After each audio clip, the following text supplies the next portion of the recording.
അങ്ങനെ ഇരിക്കുമ്പോണ്ടടാ സെലിബ്രിറ്റി ആയിട്ടുള്ള ഞങ്ങളുടെ കൊച്ചച്ഛൻ ദാ വരുന്നു. Hello dears.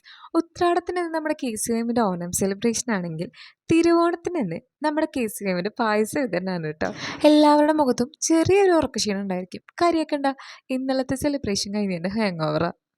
പിന്നെ നമ്മുടെ പായസത്തിൻ്റെ പാക്കിങ്ങിനായിട്ട് നേരത്തെ എനിക്കേണ്ടി വന്നു, അതുകൊണ്ട് കേട്ടോ. പക്ഷേ രസമാണ് കേട്ടോ, എല്ലാവരും ഒരുമിച്ച് കുറേ വിശേഷമൊക്കെ പറഞ്ഞ് അടിപൊളിയാ. ഈ പള്ളിയായിട്ട് അറ്റാച്ച്ഡ് ആയിട്ടുള്ള ആളുകൾക്ക് ഏകദേശം പിടികിട്ടിയിട്ടുണ്ടാവും. എസ്പെഷ്യലി ഈ അബ്രോഡ് പോയ ആൾക്കാർക്ക് ശരിക്കും മിസ് ചെയ്യും കേട്ടോ, അവർ പറയാറുണ്ട്. രാവിലെ നേരത്തെ എണീറ്റ് ഹോം ഡെലിവറിക്ക് പോണതാണ് കേട്ടോ ഈ കാണുന്നത്. ഡെഡിക്കേഷൻ കണ്ടാ.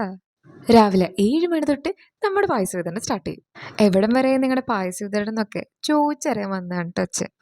കുറേ ആൾക്കാർ നിങ്ങളുടെ പായസത്തിൻ്റെ ടേസ്റ്റ് കാരണം കൊണ്ട് 2-3 തവണ വന്ന് ചോദിച്ച് മേടിച്ചവരുണ്ട് കേട്ടോ. താങ്ക് ഗോഡ്, ഇപ്രാവശ്യവും അത് ഗംഭീരമായി ഞങ്ങളിത് കംപ്ലീറ്റ് ചെയ്തു കേട്ടോ.